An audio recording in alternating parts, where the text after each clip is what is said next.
Oi, pessoal, tudo bem com vocês? Vamos finalizar rapidinho aqui os slides, tá? Mas aí a gente já começa a ler, então peguem o livro 2. Na semana passada, como nessa, a gente estava falando exatamente sobre um pouco da economia, né? Da questão da economia na África. E aí a gente finalizou falando o quanto que existe de outras, de indústrias ligadas a outros países, né? Que estão localizadas na África. Dentre isso, vocês podem ver lá, acompanhar comigo, na página 69, vai falar também sobre alguns problemas da industrialização tardia que aconteceram na África. Quais tipos de problema, professora? Você tem, por exemplo, a falta de capital para investir, né, na construção, na capacitação, no desenvolvimento aí de uma infraestrutura, então não tem muita grana para fazer isso. Outra questão, falta de mão de obra técnica especializada. Por quê? Os poucos que se formam e se estruturam o suficiente, acontece aquela coisa que a gente já estudou, que é a fuga de cérebro. Cerebelo. Eu tô errando hoje, tá? Eu tô gaguejando, desculpa. A fuga de cérebro. E vários ex-africanos vão vir exatamente para a América em busca de uma nova condição de vida, em busca de um local ali em que eles possam, né, estudar mais, trabalhar com a área de estudo, tá? Outro fator, meios de transporte insuficiente, tanto para levar a mercadoria, né, de uma região para outra, quanto para levar os próprios trabalhadores. Olha aqui, você joga lá, meios de transporte na África. Você acha cada coisa. Na Angola, por exemplo, que meus amigos já foram, né, vários deles foram para lá ser missionário, eles falaram que a forma mais comum de meio de transporte é de Kombi, para tudo quanto é lado. Não tem ônibus, não tem essas coisas, entendeu? É Kombi, e aí para levar de uma região para outra é muito difícil. Além do que, esses caminhões abertos, muitos deles são saqueados pelas guerras civis, né? Que a gente tem falado bastante sobre isso. Baixo poder aquisitivo, a maioria da população não tem dinheiro para poder comprar, e se não tem poder de compra, a economia não gira, né? Não tem ninguém comprando, então a mercadoria fica desvalorizada porque ninguém quer. Né? Falta de mercado do consumidor. Então, é uma sequência de coisas, uma que vai afetar a outra. Indústrias mais, as que tem lá, elas estão mais focadas na extração de matéria-prima e no refino, né, dessas matérias-primas. Pode ser por meio dos minerais, criando grandes... como é que chama? É como se fossem fios, né? Fio de mármore, fio de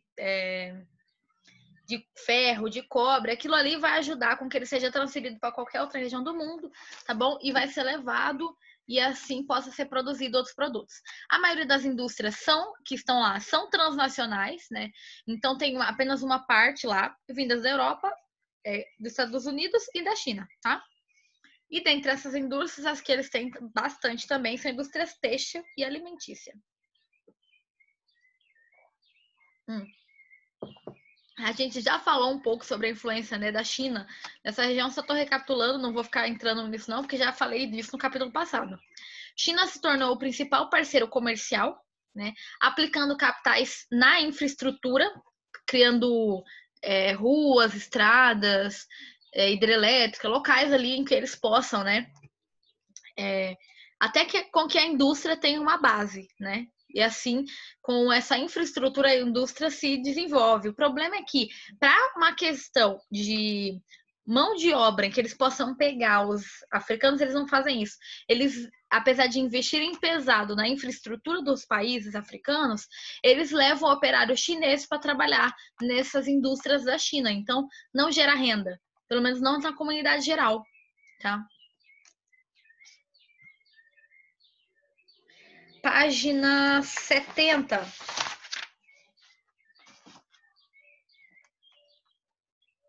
Quem quiser ler, pode falar eu aí no chat, tá? Compartilhar aqui. Lembrando que essas leituras estão sendo úteis também para que eu possa ter uma notinha aí de onde ajudar vocês, caso precise, certo? Quando eu estou corrigindo as atividades avaliativas, qualquer coisa assim. Página 70. Vai lá, Bianca.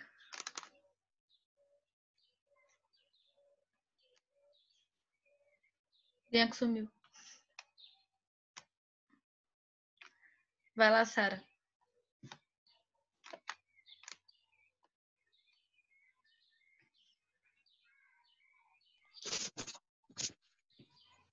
Dá pra ouvir? Dá sim.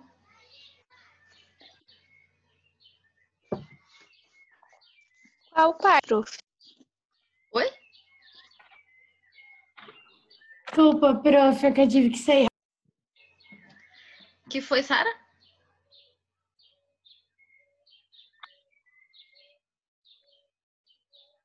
Ih, sumiu a voz da Sara. Vai, Bianca.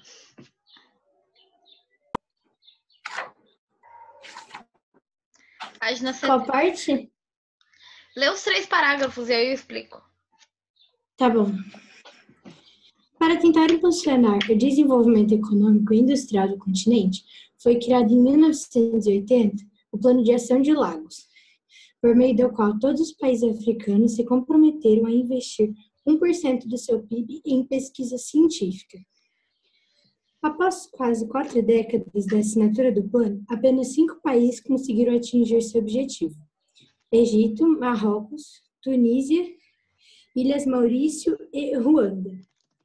Ainda assim, esse investimento é baixo, se comparado aos países membros da Organização para a Cooperação e Desenvolvimento Econômico, OCDE, que investe em média 2,3% do PIB em ciência.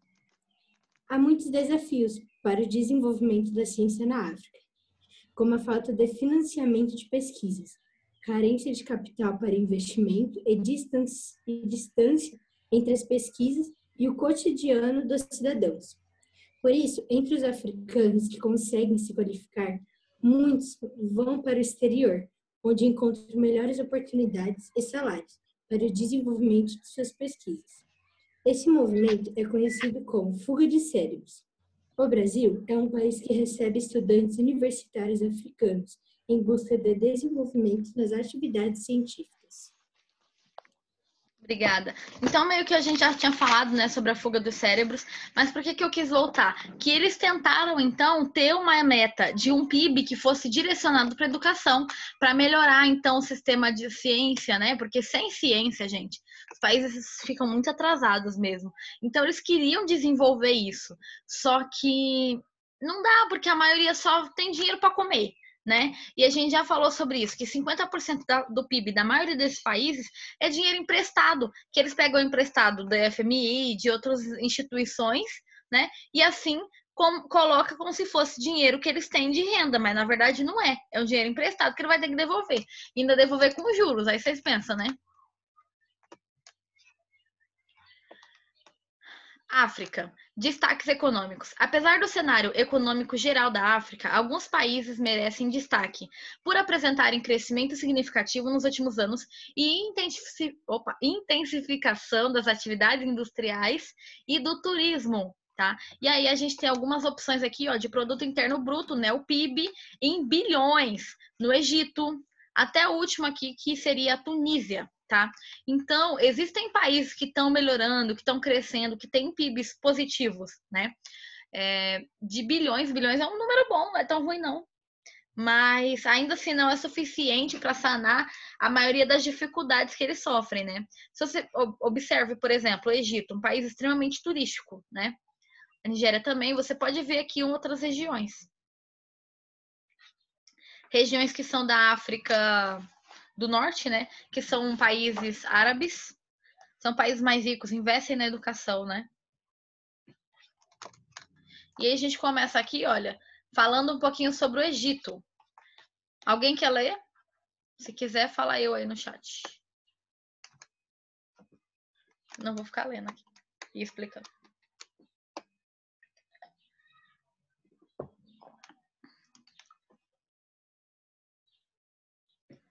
Deixa eu colocar a Sara. Tentar de novo, Sara. Agora dá pra ver? Agora dá.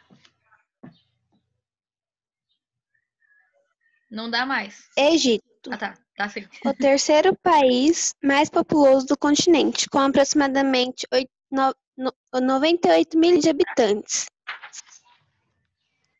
É o Egito, que concentra cerca de 90% da população em áreas próximas ao rio Nilo.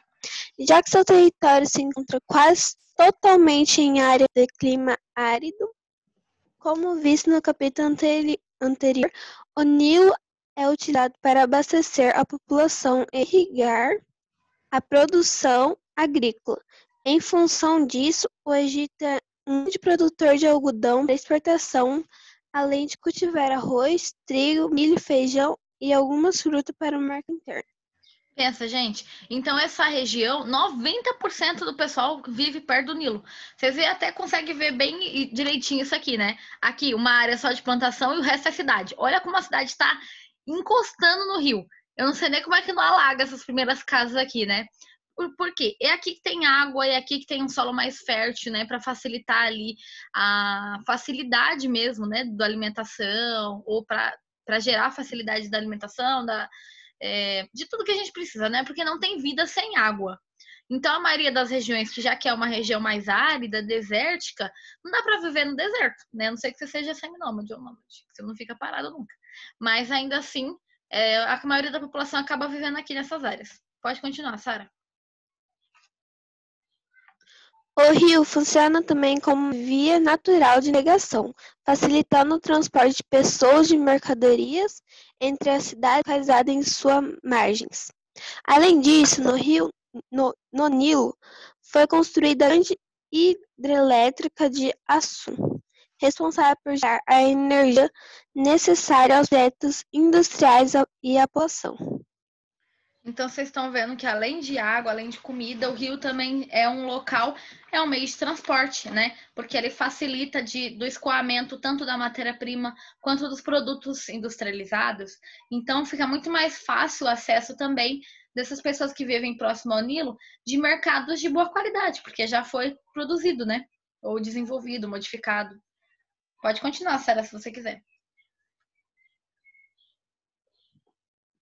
Nas últimas décadas, o Egito tem apresentado um significativo crescimento industrial e tem recebido, inclusive, apoio financeiro do Banco Mundial. As principais indústrias, entretanto, ainda são bastante relacionadas à produção agrícola, com destaque para o setor têxtil, algodão e de processamento de alimentos. A indústria petroquímica também é importante, já que o país possui reservas petrolíferas suficientes para suprir a demanda interna, além de gerar um excedente que é exportado. Pode terminar. O turismo internacional é a outra importante atividade para a economia egípcia. Seus monumentos históricos, como as pirâmides e as ruínas de sua antiga civilização, asseguram um constante fluxo de visitantes procedentes de todas as partes do mundo. Gente, olha só. Então, por que o Egito está crescendo tanto, né? Se você pensar, ele tem água, ele tem como plantar, ele tem uma indústria, ele tem como ter um escoamento tanto da matéria-prima quanto do produto industrializado, assim como tem a questão do turismo, tem boa relação com outros países ali que ajudam, né, a desenvolver a sua economia, a rodar a economia, comprando produtos deles. Então, acaba que o Egito é um dos principais países. Se você pensar que ele tem tudo, né? Principalmente nessa região por volta ali perto do Nilo. O problema é o resto do país, que não é um país muito desenvolvido no resto dele, porque não tem nada, né? Não tem nem gente. Se 10% só fica em todo o resto do território, tá? Bianca, lê pra gente sobre a Nigéria, por favor. Cadê você? Deixa eu achar você. Tá chateada? Não. Nigéria. Nos últimos anos, a economia da Nigéria vem registrando índices sucessivos de crescimento. Além de ser atualmente a segunda maior economia africana, é também o segundo país mais industrializado do continente, atrás apenas da África do Sul. Além disso, o país ainda sofre com a instabilidade política e com a excessiva dependência da exportação de petróleo, seu principal produto comercial. No entanto, esse dinamismo econômico não favorece toda a economia nacional, já que a propícia concentração de renda e as remessas de lucros aos países ricos, pois toda a atividade ligada ao setor petrolífero é realizada por empresas estrangeiras. Olha aqui um desses problemas que a gente estava falando, né?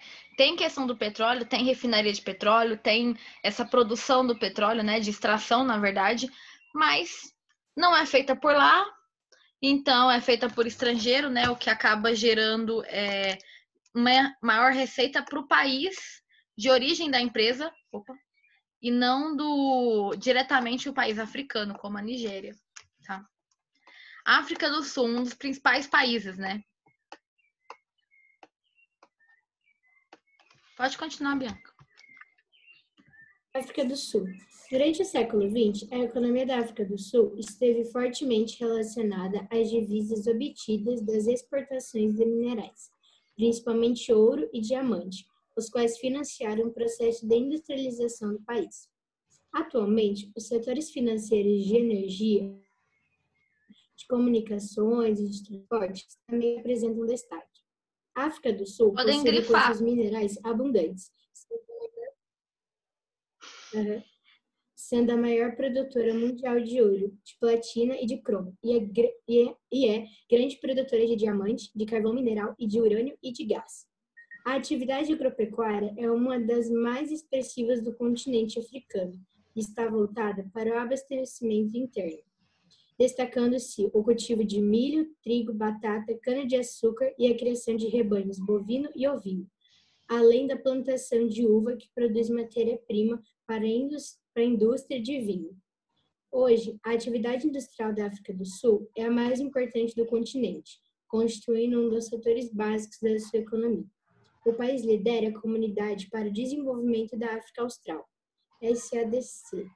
Esse importante bloco econômico foi criado em 1992, com o objetivo de consolidar uma zona de livre comércio entre os 15 países membros: Angola, Botsuana, República Democrática do Congo, Lesoto, Madagascar, Palauí, Maurício, Moçambique, Namíbia, Seychelles, África do Sul, Suazilândia, Tanzânia, Zâmbia e Zimbábue. Zimbábue.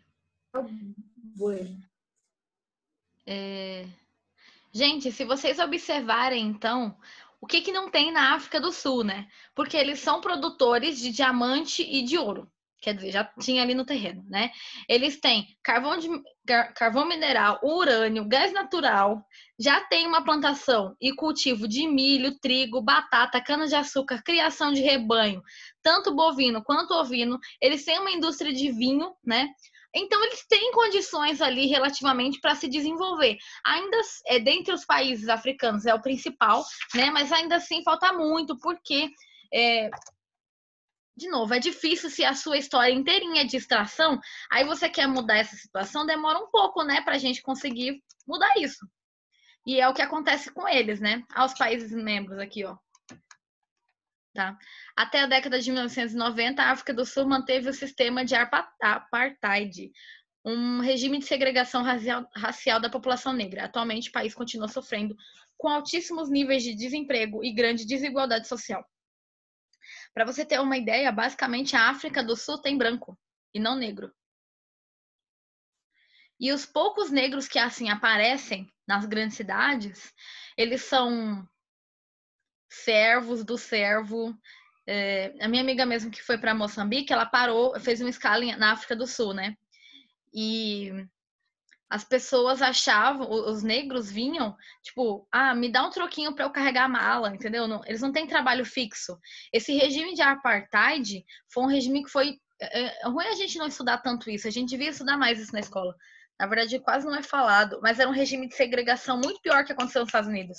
Porque era literalmente os negros na periferia, com quase que um sistema de prisão lá para eles, que eles saíam do trabalho e voltavam para essa área, tá? Apartheid, né? De separar mesmo. Se você já assistiu aquele filme... Ai, Deus, como é que é o nome? Área 9? É um filme que fala sobre os extraterrestres, que eles ficam separados do resto da população no geral. Eu esqueci agora. É tipo ficção científica, mas é um filme baseado na história do apartheid. Vocês podem pesquisar um pouquinho mais sobre o assunto, vocês vão ver. Se vocês acharam ruim o que os Estados Unidos fez, é que vocês não conheceram o que foi na África do Sul. tá? Realmente, essas pessoas que têm o dinheiro, que têm acesso a condições de trabalho e emprego, quase não são os negros, tá?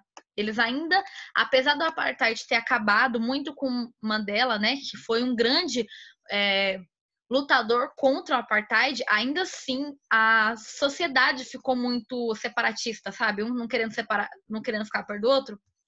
Então ainda eles lutam para diminuir a segregação racial. Quem quer ler sobre os BRICS?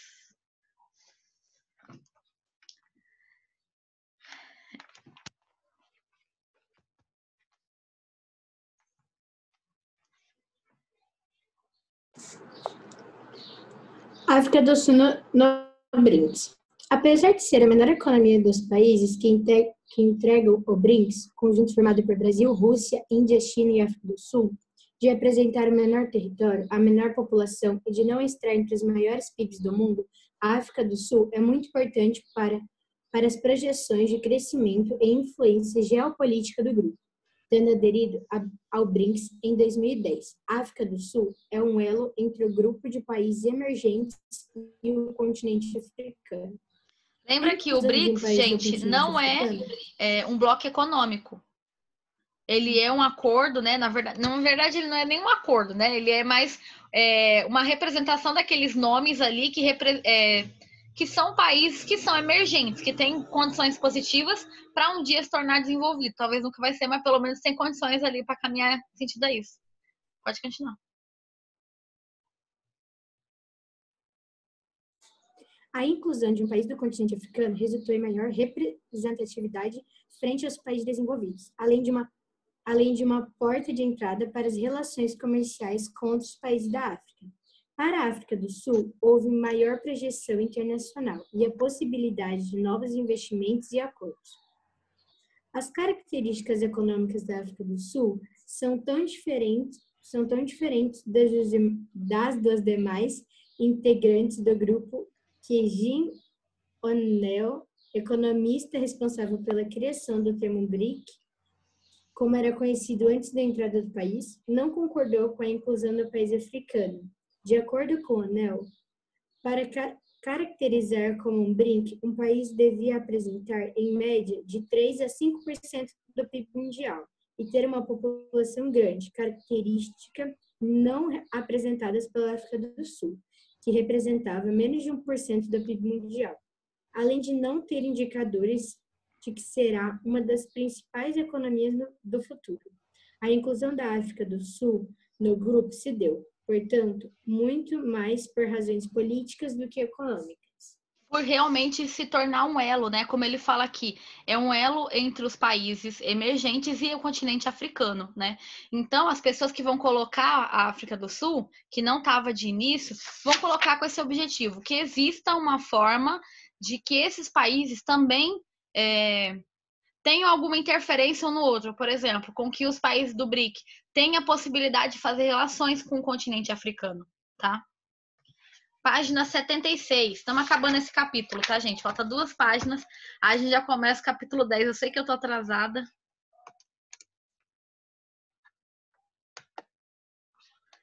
Alguém quer ler? A Bianca nem espera falar, ela já bota ali. Vai, Bianca. Já abre Argélia, Marrocos e Tunísia. Banhados pelo Mediterrâneo, a Tunísia, o Marrocos e a Argélia estão localizados ao norte do continente africano. São países que fazem parte do Maghreb. No idioma árabe, essa palavra significa onde o sol se põe, ou poente. Apesar da influência do clima desértico, as montanhas do Atlas, situadas em partes do território desses 3 países, geram índices pluviométricos mais elevados em regiões próximas ao Estreito de Gibraltar, pois favorecem precipitações próximas à faixa litorânea. Esse fato contribuiu para o maior adensamento populacional e para o desenvolvimento agropecuário, principalmente cereais e frutas, atividade que ocupa grande parte da mão de obra local. O clima mediterrâneo, presente na faixa costeira desses países, propicia o cultivo da oliveira, da videira, da tamareira e de algumas árvores de frutas cítricas, além da criação de ovinos e de caprinos. Se vocês observarem bem, esses animais e essas plantas que são criadas são os mesmos que são criados na Ásia, né? Se você vê, por exemplo, quando a gente fala sobre o Novo Testamento, que Jesus sempre cita, né? A videira verdadeira, a oliveira e tudo mais, ele está no contexto asiático, né? Mas esses países aqui, eles também estão numa região bem próxima, né? Um clima muito parecido. Então, acaba que vão produzir a mesma coisa. Além do que são países islâmicos, tá, gente? São características islâmicas. Continua aí, Bianca.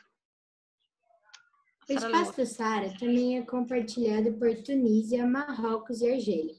A ocorrência de petróleo no subsolo saariano da Argélia faz do país um dos principais exportadores mundiais do produto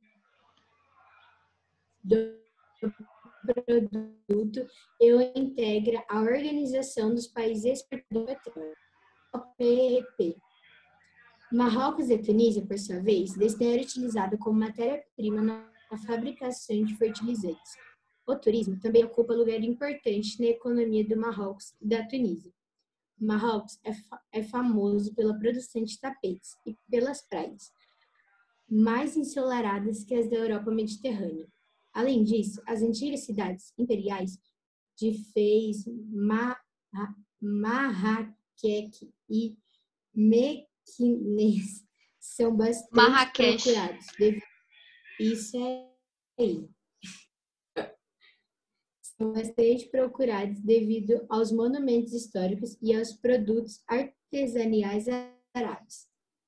A Tunísia também chama a atenção de turistas pelas praias do mar Mediterrâneo, além das ruínas de Cartago, cidade fundada pelos fenícios há mais de 3.000 anos e que depois fez parte do Império Romano. Os países da África do Norte vêm realizando uma série de acordos de integração entre si. Um exemplo é a união do Argélia, Marrocos e Mauritânia. Seus principais objetivos são estreitar os laços entre os países membros, por meio de uma política comum que garanta o desenvolvimento econômico e permitir a livre circulação de mercadorias, serviços, capitais e pessoas entre eles. Obrigada. Então, olha só, esses países, né, dessa região, mais a região norte ali, que são países, a maioria deles árabes, tá? Eles têm petróleo, sendo considerados os maiores produtores de petróleo pela OPEP, que é essa organização aí de comércio do petróleo, né? E é a OPEP que direciona, por exemplo, para quem vai ser vendido o petróleo, quanto que vai custar o petróleo, quantos barris eles vão vender o petróleo. Então, são organizações que giram o dinheiro mundial, basicamente. Então, por quê? O barril de petróleo vai influenciar se o dólar está alto ou baixo. Então, pensa que muita coisa da economia está direcionada aqui exatamente por esses países. Por mais que eles não sejam países super ricos, ainda assim eles têm sua certa influência. Se você considerar também, por exemplo, eles citaram aqui, tanto Marrocos, a Tunísia, né? São regiões que têm turismo da natureza, ecoturismo, como tem turismo histórico. Por exemplo, Cartago, que foi uma das maiores civilizações, uma das maiores cidades do mundo, né? Super estudados. 7º ano, acho que a gente teve uns 4 capítulos que a gente falou sobre essa cidade, né? E as pessoas vão lá conhecer. Acaba criando ali serviços, tem vida, né? Desenvolvem pessoas trabalhando, pessoas estudando. Ali tem muito mais essas coisas do que o lado subsaariano, que é abaixo do Saara. O Saara também é um local de grande extração de sal, né? E outros produtos ali de minério, que vai facilitar o comércio dessas pessoas que já sabem comercializar ou extrair ali esses produtos. Sara, você pode ler o próximo, tá? Pessoal, enquanto isso, coloque o nome no chat, por favor, que a aula tá acabando.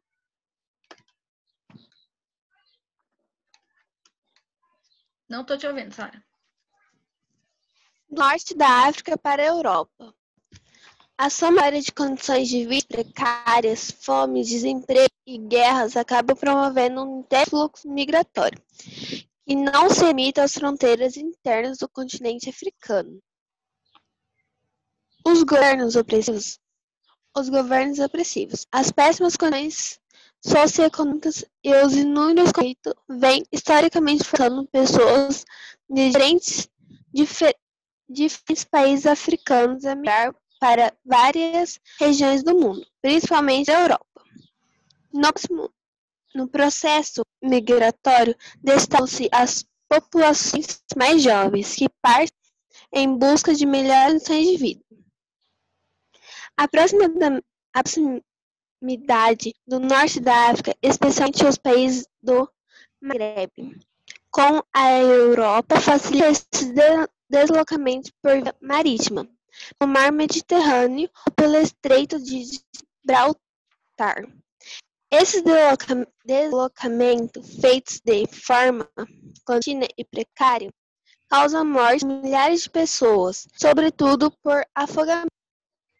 Então vocês pensam, né? Além do Marrocos, de onde os africanos saem para tentar alcançar a Espanha atravessando o Estreito de Gibraltar. Outra importante rota de migração clandestina é a Líbia, de onde os imigrantes ilegais tentam chegar à Itália, passando pelo arquipélago de Malta.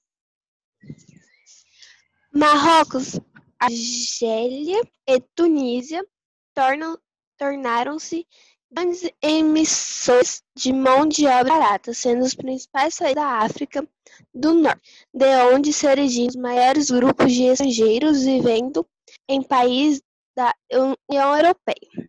A pressão migratória no Maghreb para a Europa, em grande parte, é alimentada por fluxos ilegais, configurando-se como problema geopolítico, que exige medidas tanto dos países de onde essas pessoas partem, quanto aos países que elas se destinam.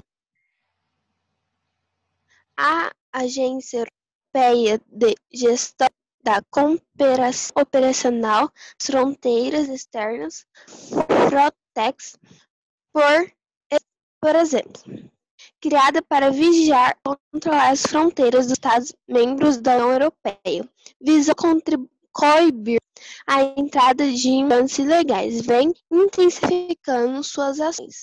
Além disso, a presença de africanos, sobretudo na Europa, não ocorre sem tensões.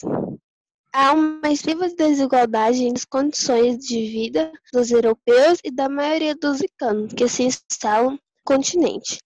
Estes, em geral, ocupam cargos de classificação mais baixa, recebem salários menores e são mais afetados pelo desemprego. Obrigada.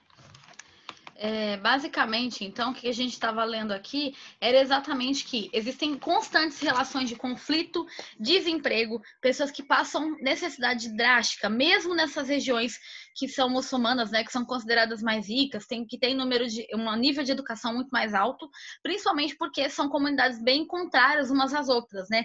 Eles vivem uma constante guerra civil nessas regiões. Por exemplo, se você considerar a Líbia, a Tunísia, são locais que sempre estão em constante guerra civil. Acabou que milhares de pessoas por ano tentam migrar dessa região da África para a Europa, que não parece tão longe. Aí eles vão nesses botes aqui, olha. Só que vocês acham que fica muito? Gente, são milhares de pessoas por ano que morrem afogadas. Se vocês assistirem, acho que na época que a gente estava falando sobre migração, eu cheguei a falar sobre migrações ilegais e eu mostrei os vídeos para vocês, né? Mas tem bastante coisa sobre isso na internet e de toda a dificuldade. Fora que a Europa, quando chega lá, a Europa não quer mais gente. Por quê? Não tem emprego para todo mundo. A Europa passou uma crise econômica por quase 10 anos que quebrou os países, né? Eles deviam muito, muito dinheiro para o FMI, que é aquele Fundo Monetário Internacional, sabe? Que a gente já estudou sobre ele. E aí acabava que ele não queria receber mais gente, porque era mais gente para ter que arrumar emprego, etc. Tá? Só que muitas vezes largaram as pessoas lá. Não sei se vocês viram semana passada, retrasada, eu acho que foi a Grécia, que catou os imigrantes legais, largou no mar. Botou eles num barco e colocou o colete salva-vida e largou no mar. Tem noção do que é isso? É realmente não ter cuidado pelo outro, né? A gente nunca sabe se a gente um dia vai precisar. Então, isso acabou virando um conceito de geopolítica muito importante para ser estudado. E a gente acabou o capítulo 9. Beijo, até mais. Quem não colocou aí coisa, coloca o nome no chat. Tem um filme na Netflix, é um menino e sua irmã que tentaram atravessar essa fronteira. Nome Adu. Nunca vi, mas vou assistir depois. Mas eu tenho que ter coragem, né? Eu choro. Sara, Ana Beatriz, João Pedro, Bianca. Tchauzinho, gente. Nem todo mundo colocou o nome no chat que eu tô vendo.